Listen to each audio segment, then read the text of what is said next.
तो CBSE board exam देने वाले बच्चों के लिए 5 मेजर चेंजेस हैं, 5 बहुत बड़े चेंजेस हैं क्योंकि एनईपी का कुछ पार्ट इस साल से लागू हो चुका है, जिसके बाद सीबीएसई ने काफ़ी बड़े अपडेट डाले। बट मैं आपको 5 इंपॉर्टेंट बता रहा हूँ जो कि काफ़ी इंपॉर्टेंट है, ध्यान से सुनना। सबसे पहला आपका no supplementary exam, one more board exam. अभी तक आपको कहा जा रहा था ना कि सीबीएसई आपके फेल होने की पॉलिसी को हटा देगी, एक्चुअल में उसने इसको करने की चालू हो चुका है। आपके सप्लीमेंट्री एग्जाम, कंपार्टमेंट एग्जाम, ये वाले एग्जाम, वो वाले एग्जाम कुछ भी आपके कंडक्ट नहीं होंगे। अब इसकी जगह क्या होगा? इसकी जगह आपको मिलेगा एक और अटेम्प्ट। जैसे आपके जेई के अंदर जनवरी अटेम्प्ट होता है, अप्रैल अटेम्प्ट होता है, जिसके जनवरी में अच्छा नहीं है वो अप्रैल में दे करके मार्क्स को इंक्रीज कर सकता है। सेम आपके बोर्ड एग्जाम के अंदर अप्लाई करने की बात करी जा रही है।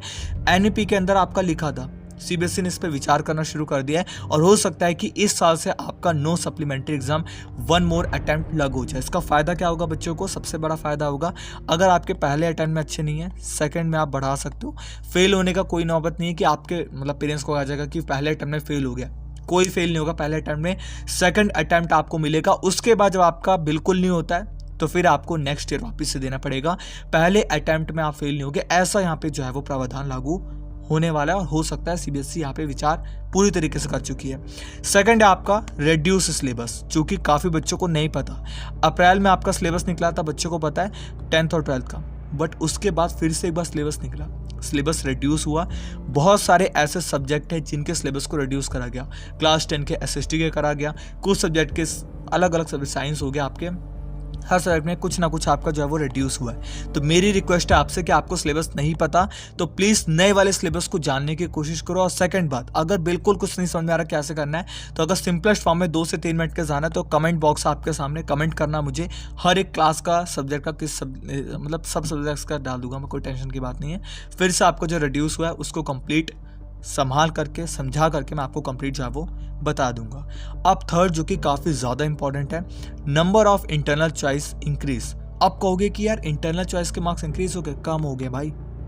जो और का ऑप्शन मिलता था ना वो कम हो चुका है। अब कहेंगे कि यार ऐसा हो ही नहीं सकता, मैं सच बता रहा हूँ। इसको देखो, सबसे पहले यह आपके क्लास 10 की मैथ्स का प्रैक्टिस पेपर, रेफरेंस ले रहा हूँ क्लास 10 का, बट 10th और 12th दोनों बच्चों के लिए इंपॉर्टेंट है क्योंकि सेम ही रहने वाला है सब बच्चों का।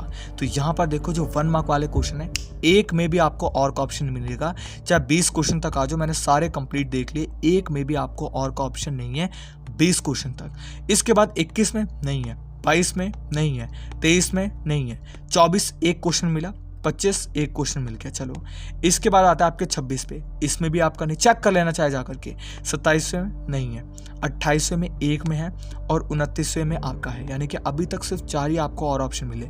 फिर आपके 30 में नहीं है, 31 में नहीं है, 32 में आपके एक और का ऑप्शन है। इसके बाद 33 में आपका नहीं है, 34 में आपके एक ऑप्शन है और का, उसके बाद आपके 35 में बिल्कुल नहीं है। समझ रहे हो इस बात को?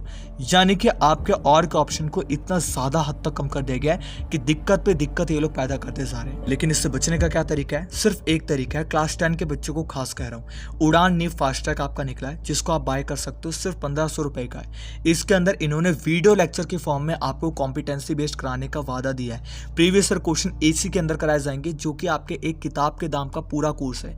आपको नोट्स, डीपीपी, लेक्चर सब कुछ मिलेगा बिल्कुल 1500 रुपए में।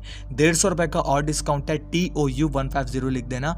उड़ान नीव दोनों बैच है आपका, तो यहाँ पर आप इसको बाय कर सकते हो। 50% MCQ और केस बेस्ड को आपके इंक्रीज कर देगा, जो कि मैंने आपको ऊपर बता दिया, ठीक है। अब इसके बाद लास्ट है आपका स्ट्रिक्ट चेकिंग। यस, आपकी इस साल स्ट्रिक्ट चेकिंग नहीं होगी, ये मैं गारंटी के साथ लिखवा करके दे सकता हूँ। आपको फुसला नहीं रहा मैं कि मैं आपको खुश कर रहा हूँ, नहीं, स्ट्रिक्ट चेकिंग इस बार नहीं होगी। पिछले 3 सालों से सीबीएसई का रिजल्ट गिरते जा रहा है आईसीएसई की फॉर्म में। हर एक स्टेट बोर्ड के फॉर्म में आपका जो सीबीएसई का रिजल्ट है वो गिर रहा है। सीबीएसई ने इस बार मन बना लिया है कि इस साल आपके मार्क्स नहीं गिरेंगे। संयम भारद्वाज जी का एक इंटरव्यू था, जिसको मैं किसी वीडियो के अंदर दिखा दूंगा, बट इस बार मैं सच बता रहा हूँ, स्ट्रिक्ट चेकिंग आपकी नहीं होगी, क्योंकि इस साल सीबीएसई चाहती है कि 98 to 99% बच्चों को वो पास करे। तो स्ट्रिक्ट चेकिंग को लेकर के आप बिल्कुल परेशान मत हो, बट परेशान होना चाहिए क्योंकि आपके एग्जाम के अंदर नए टाइप के क्वेश्चन है। हो सकता है कि इजी क्वेश्चन आपको दिए जाएं, बट नए टाइप के क्वेश्चन होंगे तो बच्चे कंफ्यूज हो सकते हैं। तो मैं एक ही चीज कहूंगा कि अलग अलग टाइप के क्वेश्चन को करने की आदत डालो, क्योंकि इजी क्वेश्चन भी अगर आपके सामने आए घुमा करके तो आप समझ नहीं पाओगे और कहोगे कि यार इतना इजी सवाल था, मैं तो कर लेता, बट थोड़ा सा घुमा करके दिया, मैं नहीं समझ पाया। इसलिए कह रहा हूँ, अगर आप बाय करना चाहते हो तो बैच को बाय कर सकते हो, वरना आप बुक्स होंगे आपके पास, कोई नई किताब को बाय कर रखा है, वहां से अपनी प्रैक्टिस जरूर करते रहना क्वेश्चन की, आपकी मर्जी है।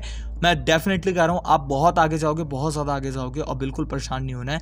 भगवान का नाम जपना है, सबके साथ अच्छा होगा। तो यहाँ पे इस वीडियो का एंड करते हैं। आप सभी का बहुत बहुत धन्यवाद, आप यहाँ तक आए।